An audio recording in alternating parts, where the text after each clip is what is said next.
Siamo qui con Claudio Bellucci. Allora Claudio, la domanda subito che ti faccio è: come un romano da piccolo a Careca come punto di riferimento? Come nasce questa cosa? Perché era il modo che aveva di giocare, no? Mi ricordo non dico epoca perché poi sembro troppo vecchio, quel periodo lì. C'erano i numeri 9 che ci hanno un po' ispirato un po' a tutti noi di quell'età là, quindi 10-12 anni guardavamo meno calcio in televisione, però eravamo magari un po' più attenti, no? Alle grandi giocate. Come numeri 9 c'era Van Basten, Rudi Völler della Roma, Romario a livello internazionale, e poi c'era Careca che giocava nel Napoli, e io, come ho raccontato già, le mie discussioni con i miei compagni di scuola e di calcio, perché già giocavo a calcio, erano chi era più forte tra Van Basten e Careca. Io dicevo sempre Careca perché non lo so, mi piaceva proprio il modo che aveva di giocare, di esultare, perché ballava anche la samba dopo che aveva fatto gol. E niente, però dai, i punti di riferimento per me in quei periodi erano Rudi Völler e soprattutto Careca, perché veramente faceva di quelle cose eccezionali. E poi lo vedrò anche stasera, quindi Sì. l'ho visto in videochiamata anche poco tempo fa, e è sempre bello rivederlo. Ecco Claudio, tu sei passato dal Venezia al Napoli, quasi un segno del destino. Ci racconti come nacque quella trattativa e cosa dicessi fra te e te, insomma, su questo trasferimento, che se ti ricorda proprio quel punto di riferimento che abbiamo detto prima. Sì, sì, io andai in Venezia in prestito dalla Sampdoria, perché poi ho fatto tutto il settore giovanile fino alla prima squadra con la Samp. Andai in prestito, però ero in scadenza.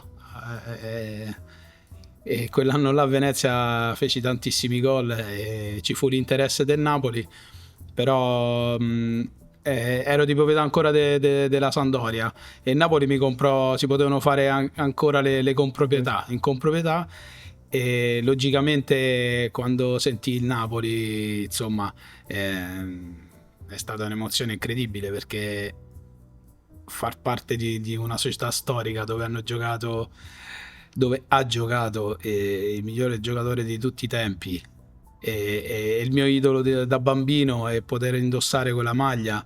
Infatti il primo anno di Napoli indossai la numero 9, e per me era un sogno che si realizzava. Logicamente mi dispiaceva molto lasciare la Sampdoria, perché è una squadra che mi ha fatto, è una società che mi ha fatto diventare uomo, con una famiglia eccezionale come la famiglia Mantovani, idoli come Vialli, soprattutto Roberto Mancini. Però andare a Napoli è stata veramente una crescita incredibile sotto tutti i punti di vista. E poi dopo il primo anno di Serie A, dove ahimè noi retrocedemmo dopo tantissimi anni, ma io feci bene il primo anno in Serie A, 11 gol. andai in doppia cifra, qualche assist, qualche giocata, e mi feci conoscere anche da tutti i tifosi napoletani. Oltre che giocare con Napoli significa farsi conoscere in tutta Italia e in tutto il mondo, insomma. Ecco Claudio, primo anno, un anno difficile, 13 punti, la retrocessione, ma cos'è che non andò secondo te per il verso giusto in quell'andata? Ma guarda, quando è difficile dare delle colpe, perché le colpe le abbiamo avute tutti. Io potevo fare qualche gol in più.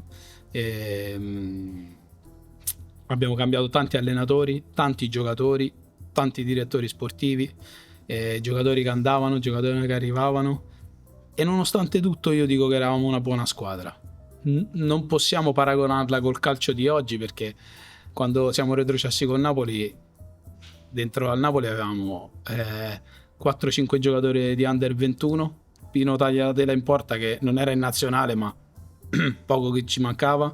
Avevamo Baldini giovane che veniva dalla Juve, avevamo Ayala, Fabian, Asanovic, Crasson, Igor Protti, Raffaele Sergio, Rossitto, che avevano fatto parte della nazionale. Quindi è stata proprio un'annata maledetta, veramente, tra infortuni, partite perse, non so come. Quindi è stata un'annata così, che era da dimenticare subito, però poi col tempo uno ci ripensa e, come si dice, il tempo poi lieta anche brutti ricordi, è sempre un bel ricordo ripensarci. Adesso parlando con te mi vengono in mente tre flash. Mi ricordo il tuo gol con la Juventus, dove mi scarti, sembra Peruzzi messo in Peruzzi, porta, e fai gol bato adesso Maradona, dell'ex ok. San Paolo. Ok, mi E ricordo poi, uno stadio incredibile. e poi mi ricordo anche un'altra partita che era un po' una partita di reazione, il 2-2 con la Juventus a Torino. Sì, mi ricordo fece gol Igor Protti, E Torrini. fece un gran gol su un mio lancio e la Juve rischiò di perdere lo scudetto quell'anno là. E noi facemmo una grandissima partita, perché magari, ecco, come è successo, non lo so, al Cagliari contro il Milan, che vai là libero da ogni pensiero, oppure, che ne so, alla Fiorentina contro la Juventus di quest'anno, il Verona che ha messo in difficoltà tutte le grandi squadre. Forse perché ci scrollammo da dosso il fatto di non chiedere più niente alla stagione e facemmo una grandissima partita. E quell'anno là rischiamo di far perdere lo scudetto alla Juve, che poi vinse lo stesso. Claro, poi l'anno successivo Renzo Oliveri a Napoli, c'erano grandi programmi, Napoli era tra le favorite per salire, poi anche lì insomma non andò come ci si sperava. No, io personalmente iniziai subito con un paio di infortuni bruttissimi, operazione alla caviglia, ricaduta, quindi non ho passato un buon momento, ma più di salute che di gol o non riuscivo a giocare con continuità. Sì, eravamo una delle favorite perché avevamo una squadra forte, riconfermando anche qualche giocatore forte sceso dalla Serie A, me compreso. Perché la retrocessione non si poteva sentire, dai, e speravamo e pensavamo tutti che nell'arco di un anno potevamo ritornare in Serie A, ma fare la Serie B nel Napoli, con tutto il rispetto per le altre piazze che stavano in Serie A, era un'altra cosa, quindi abbiamo accettato tutti di buon grado di retrocedere con tutta la squadra, perché tanti di noi si sentivano responsabili di quella retrocessione e quindi siamo retrocessi tutti. Però non andò bene. Tante volte quando sei il favorito si sente pressione, poi la pressione che c'è qua a Napoli non equivale alla pressione che c'è nel Chievo o nel Cittadella, nel Vicenza o da tutte le altre parti delle squadre che giocano in Serie B. Poi l'anno dopo ancora venne Novellino e là insomma avevamo una squadra talmente tanto forte, con un mister bravo in quel periodo là, che mi sembra andammo in Serie B in Serie A, scusa, con 2 giornate d'anticipo, sì, perché facemmo 2 settimane di festa e tornammo nel posto dove ci appartenevamo, nonostante ebbi un altro grave infortunio, non riuscii, anche se feci 6 gol nelle ultime partite, non riuscii ad essere protagonista fino alla fine. Ecco, parlando dell'infortunio, adesso mi passa davanti come se fossi il gol tu all'Alzano, che era il gol che sembra che ritornassi subito dopo l'infortunio. Sì, bravo, e là è stato il primo gol di 4-5 gol. L'esultanza fu emblematica. Sì, andai a abbracciare il dottore, perché il dottor Russo, perché ce l'avevamo promessi da che torni, perché a un certo punto poi dopo concatenarsi di infortuni cominci a pensare, mi sa che qualcuno mi dice che non torno più quello di prima. Invece quel gol là ha rotto tutto l'incubo che mi portavo dietro, e poi andammo in Serie A meritatamente. Mi ricordo la festa che ci fu in casa, vincemmo 3-1 col Brescia, che ci assicurò la Serie A, e poi pareggiammo a Pistoia, dove non riuscivo più a rientrare nello spogliatoio perché ci fu un'invasione di campo dei tifosi clamorosa, e poi la festa con Genova in casa, ci presentammo tutti con i capelli azzurri, è stata molto bella. Ecco, tu hai giocato con noi, ma hai giocato anche con la 10 nel Napoli, qualcuno forse non lo ricorda. Le emozioni di avere il 9 era il tuo idolo, Carica, però il 10... No, 10 ragazzi, mi ricordo che Olivieri mi disse: non hai le palle per mister?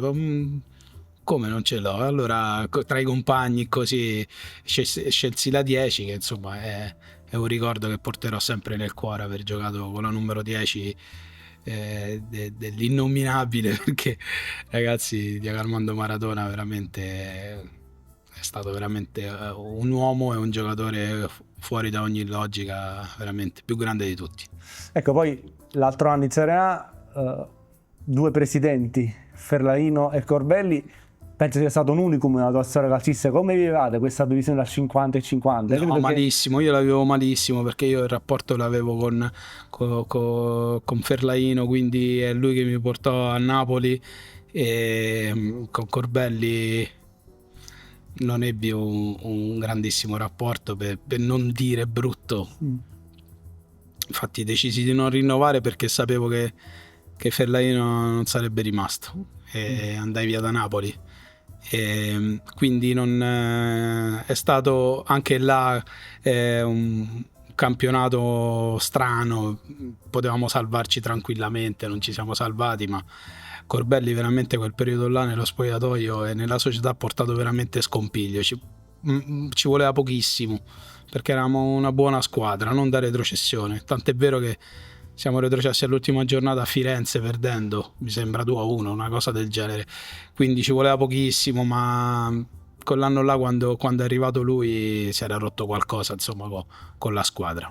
Ma anche con le persone, perché era una contestazione continua e praticamente non contestavano noi, ma contestavano Corbelli, quindi c'è stato proprio anche un distacco tra noi, tra la squadra e la società, che non ci faceva più parte quasi, non faceva più parte Ferlaino, insomma. Compagno era Edmundo in attacco. Edmundo era un ragazzo, è un ragazzo eccezionale. Qua la pazzia se la portava dentro, nel senso, quando sbloccava era pericoloso, ma in senso buono, perché poi sempre esternava ogni tanto in allenamento qualche vibrazione, però sapeva che a Napoli si doveva rilanciare anche a livello caratteriale, perché quando era nella Fiorentina, che se ne andò per il Carnevale a Rio de Janeiro, non fece una bella figura. Invece a Napoli devo dire che ho trovato un ragazzo tranquillissimo, e mi ricordo scherzi nello spogliatoio, insomma, dai, poi anche lui era un grandissimo giocatore. Quando si metteva in testa che doveva vincere una partitina in allenamento, la vinceva. Poi ripeto, il campionato italiano quel periodo là era molto molto difficile, e se giochi in una squadra che lotta per non retrocedere, fa fatica anche un giocatore come Edmundo. A distanza di anni ti brucia o vi brucia ancora quella squadra, quel famoso Parma-Verona? Ma sì, il problema, sai, te lo ripeto, poi ci pensi, tanti anni che hai smesso, erano belli anche quei momenti, no? Certo. Però lì per lì era tutto l'ambiente ci rimase male, quindi è stato veramente un dramma sportivo sempre. Ecco Claudio, adesso siamo nel 100° anno del Napoli, il tuo messaggio d'augurio per il club? Ma più che un messaggio vorrei dire che il Napoli ormai è nell'elite del calcio italiano, e sono molto contento vedere che il Maradona ora è pieno tutte le domeniche, che i tifosi seguono in trasferta la squadra in tutta Europa. E negli ultimi 2 anni ha fatto un primo e un secondo posto, che non è scontato per niente, e dire ancora oggi di aver giocato 4 anni con Napoli mi inorgoglisce molto. Quindi per un periodo magari quando giochi nel Napoli senti la pressione, però ripensandoci bene è stato un tassello molto importante della mia vita. Quindi dire di aver giocato nel Napoli 4 anni, ripeto, è una questione di prestigio, e ringrazierò per sempre i tifosi del Napoli che mi hanno trattato alla grande. Li ricordo sempre con molta simpatia, e quando vengo a Napoli sto sempre molto bene, quindi faccio gli auguri a Napoli per i prossimi 100 anni e spero veramente che continui a vincere e essere protagonista in Serie A. Ecco Claudio, in chiusura un'immagine che ti porti, una cartolina, un ricordo, un episodio che ti porti nel cuore di quei 4 anni, sia di Napoli come città o di Napoli tifoso o di Napoli squadra anche.